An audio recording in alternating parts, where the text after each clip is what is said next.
ओम कर्पूरगौरं करुणावतारं संसारसारं भुजगेन्द्रहारं सदा वसन्तं हृदयारविन्दे भवं भवानी सहितं नमामि।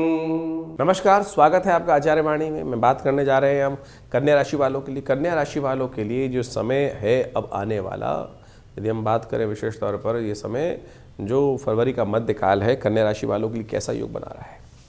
कन्या राशि वालों, आपकी राशि के दृष्टिकोण से अब समय जो चल रहा है विजय का भी है और चीज़ें हाथ से निकलने का भी है। यानी आप बिल्कुल ऐसे टर्निंग पॉइंट पर हैं इस वक्त कि चीज़ें चाहो तो विजय प्राप्त कर लो, और थोड़ा सा यदि मनोमस्तिष्क नेगेटिव हुआ तो बनी बनाई चीज़ को लात भी मार सकते हो। यानी दुविधा का समय चलता दिखाई दे रहा है। अब आपकी राशि के दृष्टिकोण से समझें, बहुत सारे ग्रह परिवर्तन की तरफ इस फरवरी के आरंभ काल से पहले जा चुके हैं। शुक्र बुध दोनों उदय हो चुके हैं, सूर्य परिवर्तन की तरफ जाते दिखाई दे रहे हैं। तब अब आपको बहुत संभल के चलने की ज़रूरत है। इमोशनल पॉइंट ऑफ व्यू से कई बार समय ऐसा आ जाता है कि हम बिल्कुल समझ नहीं पाते हैं कि चीज़ें हमारे हाथ में या हमारे विशेष तौर पर हाथ से निकल रही हैं। इस समय वैसा ही समय है कि आपको थोड़ा सा आवश्यकता है कि विचारों को दृढ़ करते हुए कार्य करने की। ये रिलेशनशिप में भी इस चीज़ों को सुधार करने के भी दिवस हैं, लेकिन हल्का सा कहीं ना कहीं कच्चे धागे हल्के से यदि गांठ पड़ी हो उसको खुलाने का प्रयास करो तो कहीं ना कई बार वो तादा टूट भी सकता है। और बहुत जल्दी नहीं करनी है, शांति से कार्य करने की ज़रूरत है। तो आपको समझ को डेवलप करने की ज़रूरत है। शिवरात्रि आने वाली है, सूर्य परिवर्तन की तरफ जाने वाला है, तो ऐसे में थोड़ा सा अपने आप को जो एनर्जी लेवल है वो परिवर्तन की तरफ। सूर्य का परिवर्तन का मतलब होता है कि बहुत ज़्यादा ट्रांजिट में energy, main source of energy जो है वो ट्रांसफ़र की तरफ जाने की योग बनाती दिखाई दे रही है। तो इस फरवरी के मध्यकाल में सूर्य परिवर्तन कर थोड़ा सा कहीं ना कहीं आपकी राशि के दृष्टिकोण से आपको वीक करने का योग बना सकता है, खर्चे बढ़ाने के योग बना सकता है, महत्वाकांक्षा बहुत ज़बरदस्त बढ़ाने के योग बना सकता है। शिवरात्रि आने वाली है और इस शिवरात्रि पर एक छोटा सा उपाय कैसे आपके कष्टों को दूर करने का योग बनाएगा वो भी हम आपको बताएंगे। जी हाँ, भगवान शंकर ही एक वो तत्व है कि जो आपके भविष्य को सही कर सकते हैं, आपके कर्मों के बंधन को काट सकते हैं, अशुभ कर्म को काटकर शुभ की तरफ प्रवृत्त कर सकते हैं। वो छोटा सा उपाय भी हम आपको बताने वाले हैं। सबसे पहले बात कर लेते हैं 11 तारीख की, बुधवार का अवसर, 9वीं तिथि विद्यमान है। और इस राशि के दृष्टिकोण से यदि हम देखें कि 11 तारीख का दिन क्या कुछ करने वाला है, इस दिन राहु महाराज जो के नक्षत्र में शुक्र प्रवेश करने वाले हैं। और आपकी राशि के दृष्टिकोण से ये मान के चलें, ये दिन आपके लिए बहुत फेवरेबल स्थितियों में उत्पन्न होते दिखाई दे रहे हैं। शुक्र उदय होकर आपकी राशि में इस वक्त जो है विजय का शंखनाद करने के लिए पूरी तरह से तत्पर होकर बैठे हुए हैं। लेकिन आपकी सोच ऐसी है कि आप दो नाव में पैर रख के बैठे हुए हैं, पकड़ूं कि नहीं पकड़ूं, चीज़ें आएंगी नहीं। अब क्या होता है, कई बार हमें होता है कि अब ऐसा फिलोसफिकल टच में आ जाते हैं, अब मेरा लाभ हो रहा है तो सामने वाले का नुकसान होने वाला है। अब कहीं ना कहीं इस बात को तो होगा ही ना कहीं नेगेटिव, कहीं घटेगा तो कहीं बढ़ेगा। अब आपके पास बढ़ रहा है तो कहीं घट रहा है, इस द्वंद्व में ना फंसे, इस बात का ध्यान रखते हुए कार्य करने की ज़रूरत है। बहुत ज़्यादा विचारों में फंसते दिखाई दे रहे हैं, ऐसे में विचारों में ना फंसे। इस समय ग्रहों का योग आपकी राशि के दृष्टिकोण से ऐसा बन रहा है कि नुकसान को बचाने की स्थिति में आप बिल्कुल है। तो इसलिए सही इनिशिएट लेने की ज़रूरत है। किसी इनिशिएट को सही लेते हुए कार्य करोगे तो बहुत अच्छा रहेगा। सर्वार्थ सिद्ध योग है, नए कार्यों करने के लिए दिन अच्छा है। ऐसे में भगवान गणेश का सुंदर स्तवन करें तो आपके लिए अच्छा योग रहेगा, रिद्धि सिद्धि के योग बनेंगे। 12 तारीख बृहस्पतिवार का अवसर, 10वीं तिथि विद्यमान है और ग्रह नक्षत्र के दृष्टिकोण से धन योग आपकी राशि में बहुत बढ़िया से बनकर तैयार होता दिखाई दे रहा है। और जो धन योग, थोड़ा सा खर्चे करने पड़ेंगे तभी मान के चलें। कई बार क्या होता है कि हम लाभ के लिए जरूरी कामों को एक तरफ से भी खर्चे नहीं करते हैं, इस बात का ध्यान रखें। धन योग बना हुआ है लेकिन थोड़ा सा तो कुछ ना कुछ वो पुरानी क्या है, दमड़ी जाए ना, और उससे फिर लाभ होगा नहीं। तो इस बात का ध्यान रखें। बहुत ज़्यादा कंजूसियत करने से कहीं ना कहीं चीज़ें आपके लिए भारी पड़ सकती हैं।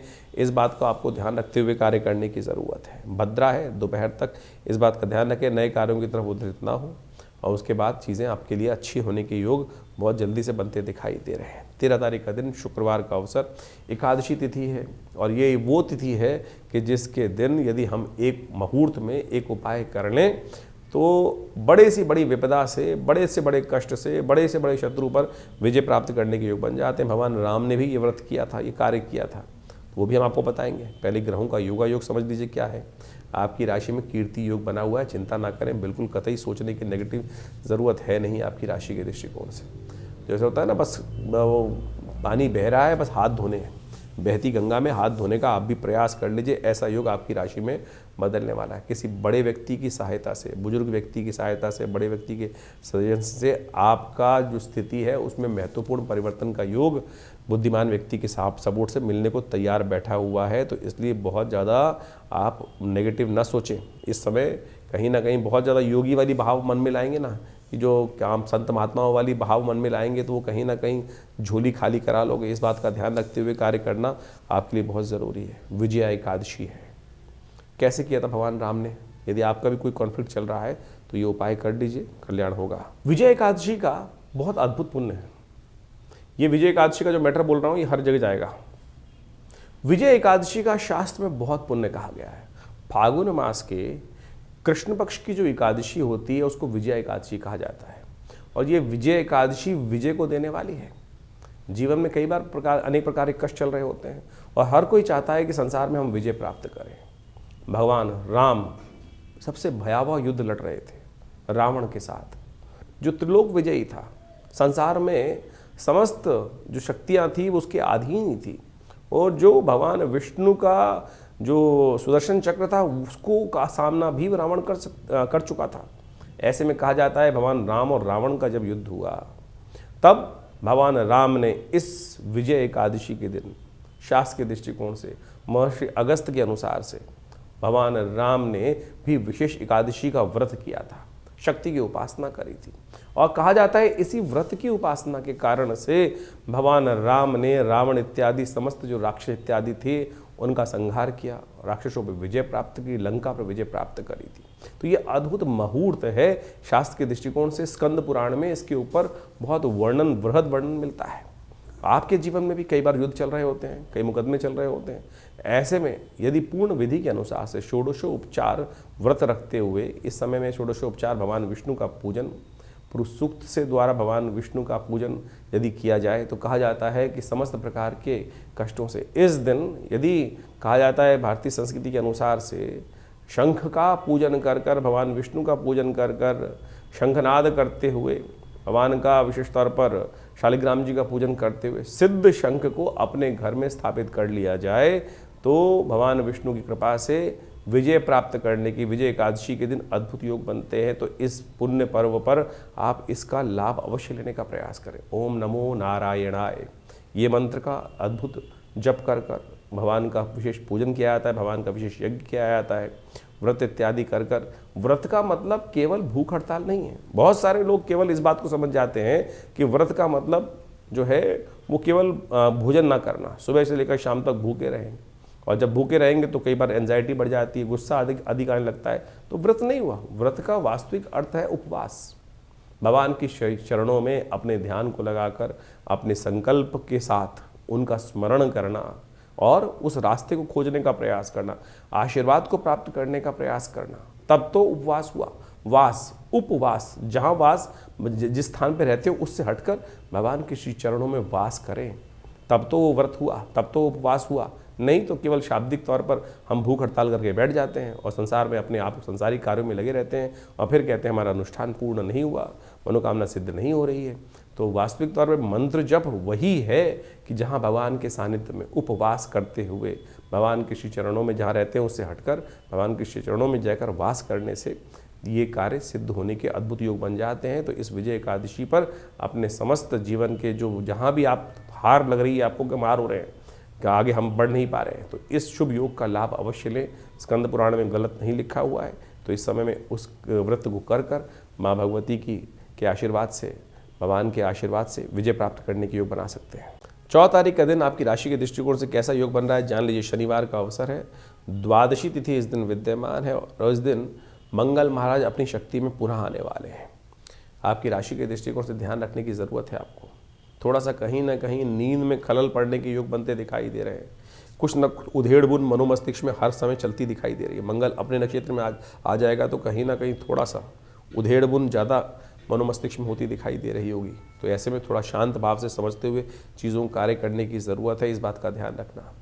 जब कहीं ना कहीं वो आता है ना, सफलता आती है, तो कहीं ना कहीं थोड़ा सा रातों की नींदों को भी थोड़ा उड़ाने के योग बनते दिखाई देते हैं। तो ऐसी अशांति ना हो, इस बात का ध्यान रखें। तो उसके लिए थोड़ा उपाय करने का प्रयास करें। रात को जब सोया करें तो अपने साथ एक सिरहाने का में, क्योंकि मंगल महाराज जो है अपने नक्षत्र में प्रवेश कर रहे हैं, और ऐसे में मंगल की थोड़ी शक्ति प्राप्त होने के कारण से थोड़ी सी एंजाइटी आपको बढ़ने के योग बन सकते हैं। तो रात को जब सोएं तो अपने साथ में एक सिरहाने में पानी रखा करें, सुबह उस पानी को किसी पेड़ पौधे में डाल दिया करें। आमतौर पे 2 गिलास पानी रख लें। खुला हुआ पानी जो हो उसको नहीं पीना है। कई बार पानी पीने के लिए साथ में रख लेते हैं लोग। जो खुला हुआ पानी हो उसको किसी पेड़ इत्यादि में डाल दिया करें। इस बात का ध्यान रखें। आने वाले करीब करीब 20-25 दिन इसी प्रकार के योग आपकी राशि में बनते दिखाई दे रहे हैं। 15 तारीख के दिन ग्रह नक्षत्रों का दृष्टिकोण से योग देखें तो आपके लिए क्या कुछ परिवर्तन की तरफ जा रहा है, ग्रह देख लीजिए। रविवार का अवसर है, उस दिन त्रयोदशी तिथि है, शिवरात्रि का सुंदर पर्व है। ग्रह परिवर्तन की तरफ जा रहे हैं और ये परिवर्तन आपकी राशि के दृष्टिकोण से बहुत पॉजिटिव योग आपकी राशि में बनकर तैयार हो रहा है, जो विजय भी देगा। और आपकी चाल, जिस भी चाल में आप चलेंगे उसमें कहीं ना कहीं जितने कदम चलोगे विजय के योग आपकी राशि में बनते दिखाई दे रहे हैं। ये समय किस्मत में बदलने वाला है। किस्मत को बदलने वाला समय आपकी राशि में इस वक्त आने दिखाई दे रहे हैं। और किसी बड़े व्यक्ति का साथ मिल जाए तो बहुत कुछ विजय का रास्ता आपके लिए प्रशस्त होने के योग बन सकते हैं। ऐसा योग आपके लिए बन रहा है। शिवरात्रि का महापर्व है।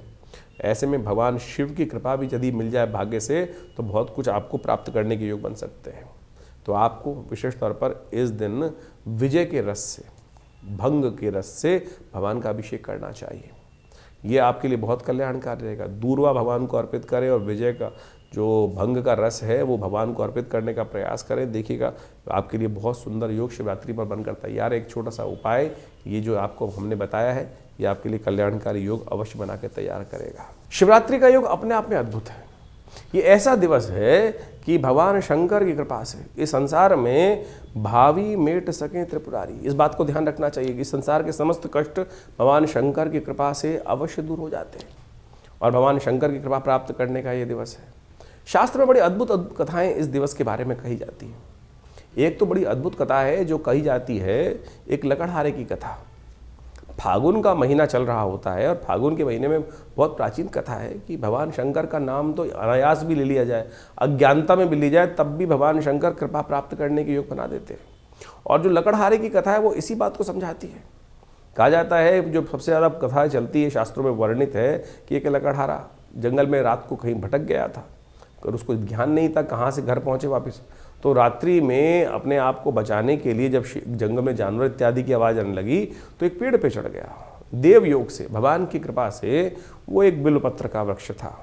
जब रात में उस बिल्व वृक्ष पे चढ़ गया, के वृक्ष पर, बेल के पत्थर के वृक्ष पर, तो उसमें कांटे होते हैं और वो चुभे कांटे रात को। नीचे उतरने की हिम्मत नहीं, क्योंकि नीचे कहीं जानवर आ जाए, कोई खा खू ले, पकड़ ले। तो वो रात को जैसे जैसे हिलता तो कहा जाता है कि उसके पत्ते गिरते थे पेड़ के। देव योग से उसी पेड़ के नीचे कहीं भगवान शंकर का शिवलिंग भी था।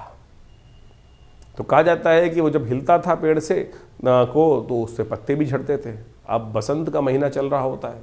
वैसे तो बिल्वपत्र के पत्ते इतने भारी होते हैं, बिल्वपत्थर भी इतने भारी होते हैं कि वो हिलाए से हिलते नहीं हैं, लेकिन बसंत के मौसम में पतझड़ का महीना होता है तो पत्ते इतने कोमल हो जाते हैं कि हल्की हवा मात्र से भी वो पत्ते गिरने शुरू हो जाते हैं। तो कहा जाता है कि उसके हिलने से, रात्रि में जब जैसे से हिलता था तो पत्ते इतने कमज़ोर हो जाते हैं तो वो अपने आप गिरते रहे। तो रात्रि में उसके प्रयास से, अनायास प्रयास से, बिना सोचे हुए प्रयास से, वो भगवान शंकर का बिल्वपत्र के पत्रों से अभिषेक चलता रहा। सुबह प्रातः काल में जब भगवान शंकर ने स्वयं ही उसको दर्शन दिए और उससे वर मांगने को कहा।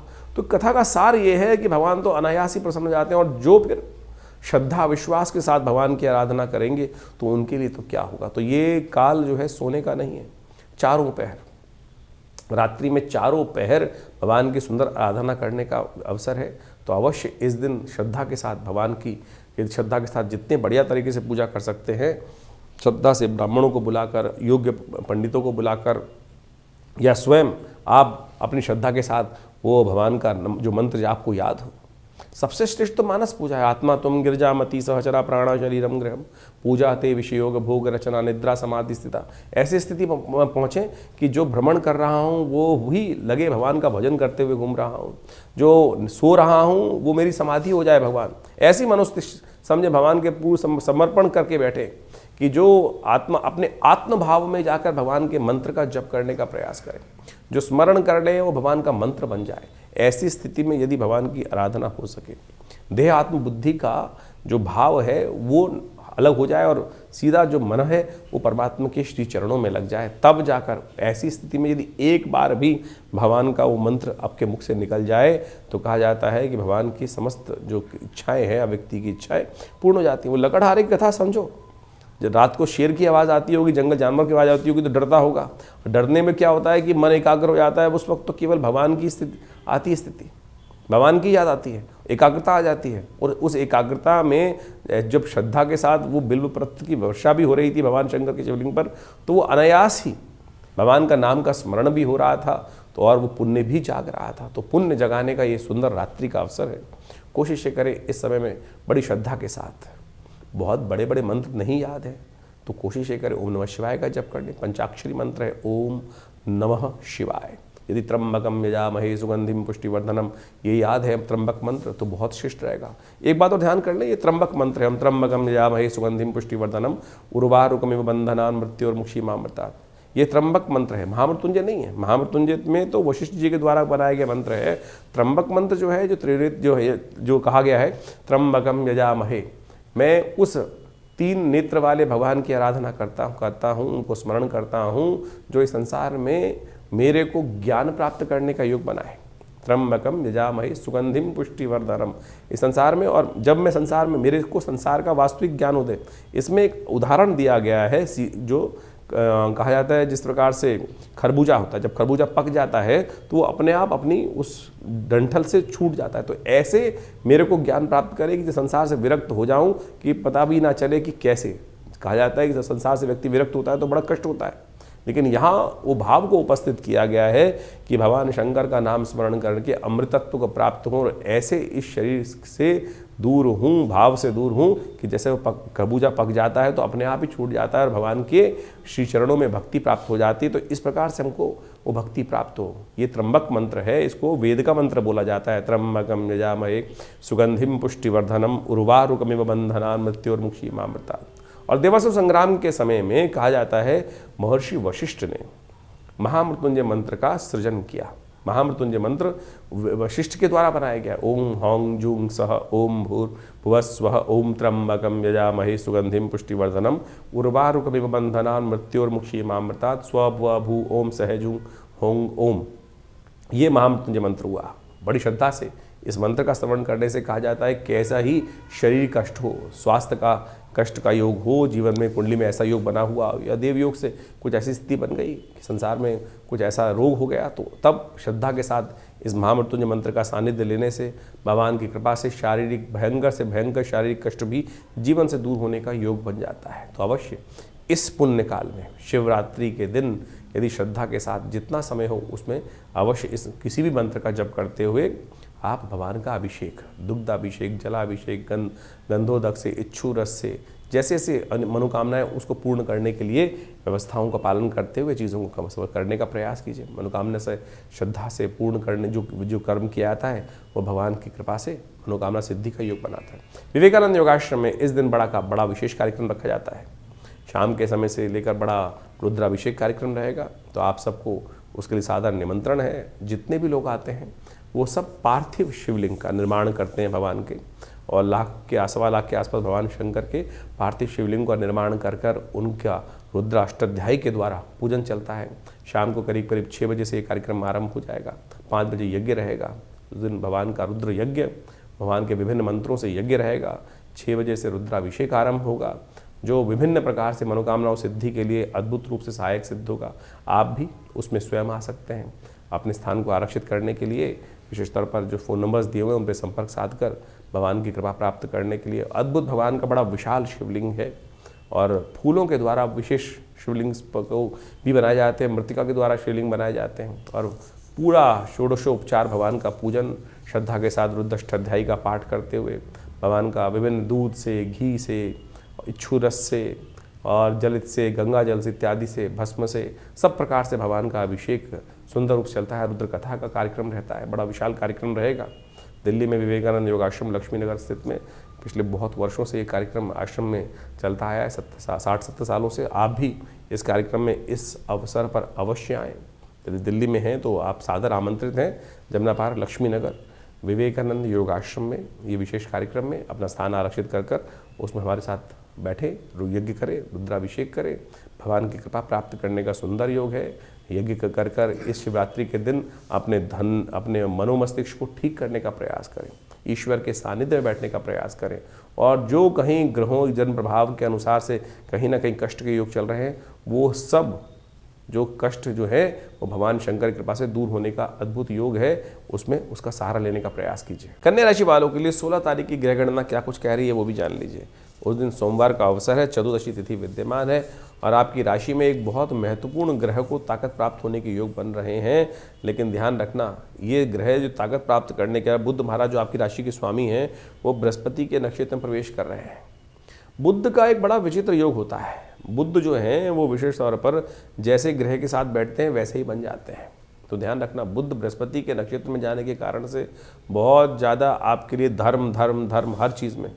और एक बात ध्यान रखना, बहुत ज़्यादा धर्म करने से, धर्म का मतलब होता है कि सही मार्ग पर चलने के कारण से कई बार क्या होता है कि हम वीतरागी हो जाते हैं। अगर आप जैसा करना वैसा भरने का योग तो बिल्कुल आपकी राशि में बनकर तैयार हो रहा है। विजय का योग भी आपकी राशि में है।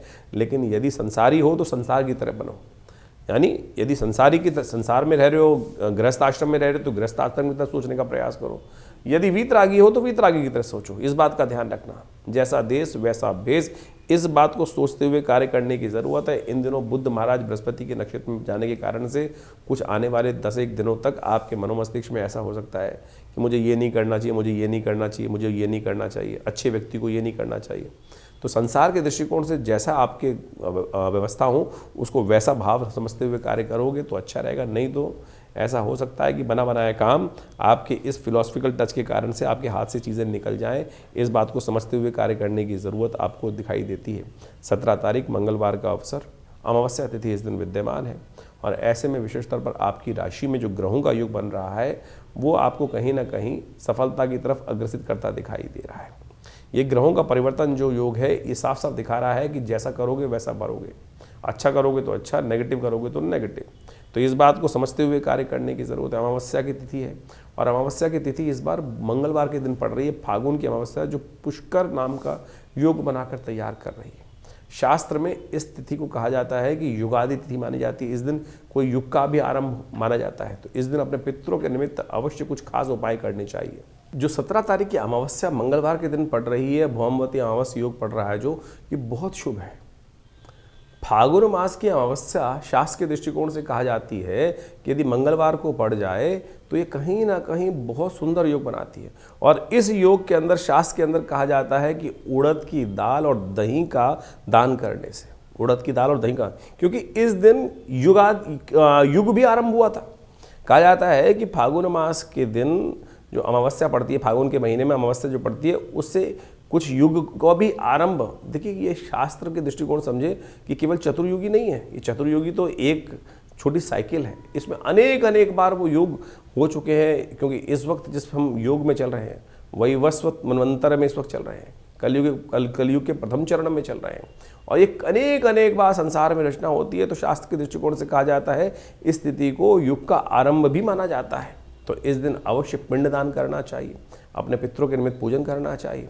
और साथ साथ इस दिन मंगलवार का सुंदर अमावस्या का योग पड़ रहा है। तो आपके पितृ इत्यादि कार्य के लिए पिंडदान करना, साथ साथ ब्राह्मणों को भोजन कराना, गरीबों को भोजन करना, हनुमान जी की उपासना करना, ये सबसे श्रेष्ठ कार्य किए जाते हैं। मंगलवार का दिन है, विवेकानंद योगाश्रम में इस दिन बड़ा सुंदरकांड का पाठ रखा गया है और साथ साथ इस सुंदर तिथि पर यज्ञ भी रखा गया है। भगवान की समस्त मनोकामनाओं को पूर्ति करने के लिए विशेष यज्ञ का आयोजन किया गया है, सुंदरकांड का पाठ किया गया है, सवा मनी का भोग रहेगा। और शाम को अवश्य आप इस कार्यक्रम में पधारें। माँ भगवती की कृपा से भगवान के सानिध्य में बैठकर इस विशेष तिथि पर, लिंग पुराण के अंदर इस शास्त्र के दृष्टिकोण से कहा जाता है कि फागुन मास की अमावस्या के दिन रुद्र, अग्नि और ब्राह्मणों का पूजन करने से, 3 चीज़ों का, भगवान रुद्र का, अग्नि का, जिससे भगवान रुद्र का जो, इसलिए हमने सुंदरकांड का पाठ भी रखा है, रुद्र अवतार ही हैं भगवान हनुमान जी, तो उनका पाठ अग्नि से यज्ञ करने का और साथ साथ ब्राह्मणों का पूजन कर लेने से, और शास्त्र में दृष्टिकोण से कहा जाता है, लिंग पुराण के अंदर लिखा है कि इस दिन उड़द, दही और पूरी इत्यादि, उड़द की दाल, दही इत्यादि और पूरी इत्यादि का नैवेद्य के रूप में इनको अर्पण भी करना चाहिए। और ये बड़ी श्रद्धा के साथ इस दिन पूजा कर कर कहा जाता है पितृ भी तृप्त होते हैं, और बहुत सारे कष्ट, जब पितृ तृप्त नहीं होते ना, पितृ ऋण सिर पे चढ़ा होता है, तो जीवन में बहुत सारे कष्ट, बार बार सब कुछ होते हुए भी अभाव का कहीं ना कहीं मनोभाव कहीं ना कहीं फंसा रहता है, और भगवान की कृपा से होने के बावजूद भी पितृ ऋण से के कारण से बहुत सारी समस्या हो जाती हैं। तो इस दिन यदि ये छोटे छोटे कर्म शास्त्र में वर्णित है, ये कर लिए जाए, तो कहा जाता है भगवान की कृपा से बहुत सारे कष्ट दूर होने के योग बन जाएंगे।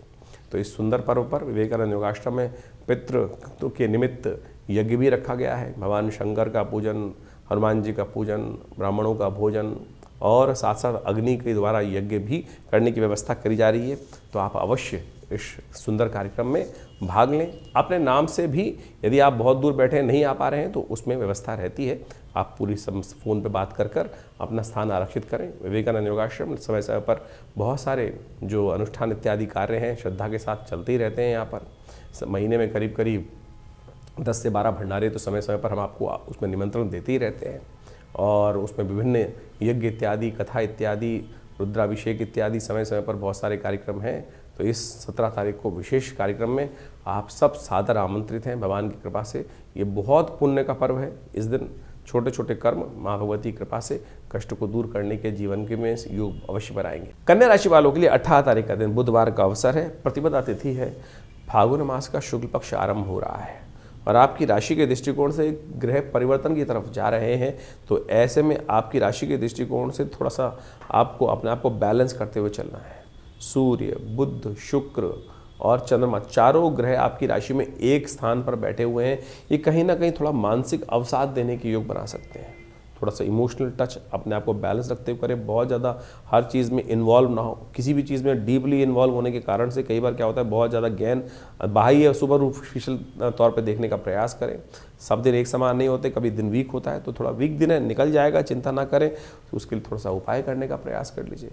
भगवान के मंदिर में जाकर दूर्वा अर्पित करना भगवान के लिए बड़ा अच्छा माना जाता है। तो ये आपके स्वास्थ्य को भी ठीक करेगा, एंजाइटी डिसऑर्डर को भी ठीक करेगा। 19 तारीख का दिन बृहस्पतिवार का दिन है, और उस दिन द्वितीया तिथि विद्यमान है। फलेरा दूज लेकर आया है ये नक्षत्र। चंद्रमा परिवर्तन की तरफ जा रहे हैं, और ये चंद्रमा का परिवर्तन जो दोपहर के समय होगा, ये आपके लिए बिल्कुल एक पॉजिटिव योग बनाने के लिए बहुत सुंदर है। बहुत सारी चीज़ों का पूर्वाभास मनोमस्तिष्क में होने के योग दिखाई देते हैं। तो आज दोपहर तक थोड़ा सा चीज़ों को कंट्रोल करें, दोपहर के बाद चीज़ें परिवर्तन की तरफ जाएंगी। ओम नमो भगवते वासुदेवाय इसका जप करें। फैलारा दूज है, अंशुत साया है। दिन आपके लिए शाम के समय कोई ना कोई लाभ की शुभ सूचना होने की योग बनाते दिखाई दे रहे हैं। तो आपकी तरफ थोड़ा सा धर्म की तरफ और नई कुछ चीज़ों को जानने के लिए जिज्ञासा मन में जागती देती दिखाई दे रही है, और कुछ बहुत कुछ नया कुछ जानने को मिल सकता है। जो विचार मन में आ रहे हों उस पर चलते हुए कार्य करेंगे तो बहुत अच्छा रहेगा। जो फैलारा दूज है ना, वो एक अद्भुत अनसूत साया माना जाता है भारतीय संस्कृति में। जिस प्रकार से देवउठनी एकादशी और अक्षय तृतीया ये मानी जाती हैं, भड्डरी नौमी इत्यादि अंशुत साय माने जाते हैं, उसी श्रृंखला में फैलारा दूज भी फागुन मास के शुक्ल पक्ष की द्वितीया जो होती है, वो भगवान कृष्ण की सुंदर उपासना का दिन माना जाता है। और कहा जाता है कि भगवान की कृपा से इस दिन भगवान का विशेष पूजन, भगवान ओम नमो नारायणाय, ओम नमो भगवते वासुदेवाय का जप, यहाँ तक कि शादी इत्यादि के लिए भी अंशुत साया माना जाता है। मकान का आरंभ भी करना हो, कुछ भी करना हो, यदि कोई मुहूर्त और ना निकल रहा हो, तो इस समय तो ग्रहों की स्थिति बड़ी अच्छी है।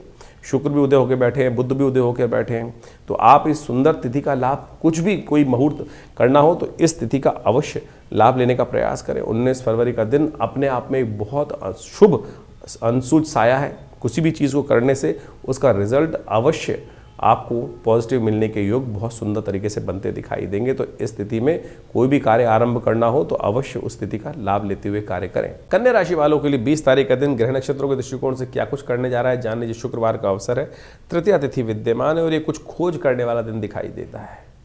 जो सामने चीज़ें पड़ी हैं, आपका विचार एक नए एंगल से चीज़ों को देखता दिखाई दे रहा है, और वो आपके लिए कुछ नया रास्ते दिखाई देने के योग बना सकता है। और चीज़ें इस बात को ध्यान रखें कि बहुत ज़्यादा अपने आप को फैलाव ना करें। फोकस होकर काम करोगे तो बहुत अच्छा रहेगा। इसलिए विचारों को बहुत ज़्यादा वृहद रूप से, विचार जो है ना बहुत आगे फैलते चले जाते हैं कई बार, लेकिन फोकस रखते हुए कार्य करोगे तो टारगेट को अचीव करने के लिए आपके रास्ते बहुत सुंदर रूप से बनते दिखाई देंगे। फागुन का महीना अपने आप में बड़ा सिद्ध महीना माना जाता है।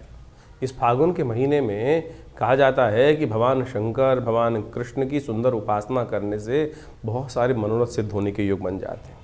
शास्त्रों के अनुसार से इस समय में जो बसंत का मौसम जब चल रहा होता है, ऐसे में होली का आगमन होने वाला होता है, होलाष्टक भी आरंभ होने वाले होते हैं। लेकिन इस मध्यकाल में फागुन के महीने में जिस प्रकार से एक सुंदर पर्व, शिवरात्रि का महापर्व, होली का महापर्व, ये सब के सब जिस प्रकार से आते हैं वो जीवन में कुछ नया आनंद उत्पन्न करने के योग बनाते हैं। ऐसे में स्वास्थ्य का भी बहुत ज़्यादा ध्यान रखने का हमें प्रयास करना चाहिए, क्योंकि जाती हुई सर्दी मौसम परिवर्तन की तरफ जाता है। इसलिए विशेष तौर पर शास्त्रों में कहा जाता है कि इस समय में हमको व्रत इत्यादि अवश्य शास्त्र की विधि के अनुसार से जो करने को कहा जाता है वो अवश्य करना चाहिए। भगवान शंकर का आप माने अभिषेक करने का नियम जो शिवरात्रि के दिन शास्त्रों में चलता है वो पूर्ण वैज्ञानिक है। वास्तविक तौर पे आप समझे, पुरानी कहावत है कि हमको जो कहा गया है कि अपने सिर को ठंडा रखने का प्रयास करना चाहिए। जो बड़े व्यक्ति हैं, जब तक मस्तिष्क ठंडा नहीं रहेगा तब तक संसार में कोई कार्य नहीं करेंगे। छोटी छोटी बातों पे ही यदि आपको क्रोध आने लगा, गुस्सा होने लगा, सिर गर्म रहने लगा, माथा गर्म रहने लगा, तो फिर क्या होता है, कोई भी कार्य व्यक्ति नहीं कर सकता। शिवरात्रि के दिन दे लोटे पे लोटा भगवान शंकर को स्नान कराने की जो व्यवस्था बनाई जाती है वो वास्तविक तौर पे मेरे और आपको ज्ञान देने के लिए है कि मस्तिष्क ठंडा रखने का प्रयास करें, प्राकृतिक रहें, प्राकृतिक जीवन का अनुसरण करने का प्रयास करें, और वो आपके लिए हर प्रकार से जीवन को कल्याण करने वाला है। जीवन का शाश्वत नियम है कि ये पार्थिव पूजा, सबसे श्रेष्ठ पूजा जो भगवान शिवरात्रि के दिन भगवान शंकर की जाती है वो है पार्थिव पूजा। मिट्टी का ही बनाया हुआ शिवलिंग, मिट्टी के द्वारा ही उनका जो पार्थिव शिवलिंग का निर्माण कर उनकी पूजा करने की जो व्यवस्था चलती है वो वास्तविक तौर पर जीवन के एक ऐसे निर्णय को, एक ऐसे सत्य को हमसे के साक्षात हमें दर्शन कराती है कि जिस मिट्टी से बनते हैं उसी में मिल जाते हैं और वही उसमें मिल जाना है। किस लिए इतना सारा जो संसारिक में माया में लिप्त होने का हम प्रयास सोचते हैं करने का। जीवन में बहुत सारे लोग भागते चले जाते हैं, आए थे हरि भजन को ओटन लगे कपास। इस शाश्वत सत्य को हमको समझने का प्रयास करना चाहिए। इसलिए भारतीय संस्कृति में कहा जाता है कि सबसे श्रेष्ठ जो पूजा है शिव की पार्थिव पूजा, मानस पूजा ही सबसे श्रेष्ठ कहा जाती है। तो ये शिवरात्रि के पर्व और अनेक जो पर्व इस समय उपस्थित हैं उन सबके द्वारा जीवन में कल्याण का मार्ग प्रशस्त हो, इसलिए हमें इस सिद्धांत को समझना चाहिए। एक और हमने पर्व आपको बताया, विजया एकादशी, जो विजय को देने वाली एकादशी है। कहा जाता है भगवान राम भी जब विजय को प्राप्त करने की आकांक्षा से रावण से युद्ध कर रहे थे तब उन्होंने भी इस एकादशी का व्रत किया था और इसी एकादशी के व्रत के प्रभाव से भगवान की कृपा से उनको भी विजय प्राप्त हुई थी।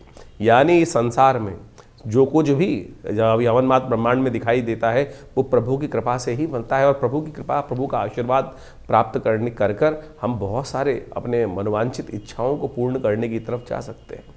तो इस संसार में परमात्मा ने भी स्वयं अपने अवतारों को लेकर यही जो निर्णय है प्रतिपादित किया है, इसको हमको अच्छे से समझना चाहिए। तो ज्योतिष की गणनाओं के अनुसार से तो इस वक्त आप देख ही रहे हैं जो ग्रहों का योगायोग चल रहा है। इस समय जो ग्रहों का योगायोग आप देखें जो बहुत सारे ग्रह सूर्य के आसपास हैं और साथ साथ इस फागुन के महीने में जो 5 मंगलवार का योग पड़ रहा है, ये कहीं ना कहीं विवादों को उत्पन्न करने वाला योग है। कहीं ना कहीं स्थितियाँ कहीं ना कहीं अशांति की तरफ जाती दिखाई दे रही हैं। बहुत ज़्यादा छोटे छोटे मामलों में बहुत बड़े बड़े विवाद संसार में इस वक्त उत्पन्न होते दिखाई देंगे। कुछ नए युद्ध के रास्ते खुलते दिखाई देंगे, कुछ नए नए अशांति के वातावरण के नए द्वार खुलते दिखाई देंगे। तो ऐसा योग भी इस समय ग्रहों के अनुसार से बनता दिखाई दे रहा है। सांसारिक दृष्टिकोण से इस वक्त बहुत सारे ग्रह उदय हो चुके हैं। मंगल केवल जो है वो सूर्य के बिल्कुल सन्निकट चलता हुआ अस्त अवस्था में है। सूर्य भी परिवर्तन की तरफ जाएंगे और इस सूर्य का परिवर्तन जो होगा वो कहीं ना कहीं बहुत विशेष संसार में परिवर्तन लाने का योग भी उपस्थित करता दिखाई दे रहा है, क्योंकि 5 मंगलवार का योग पड़ रहा है।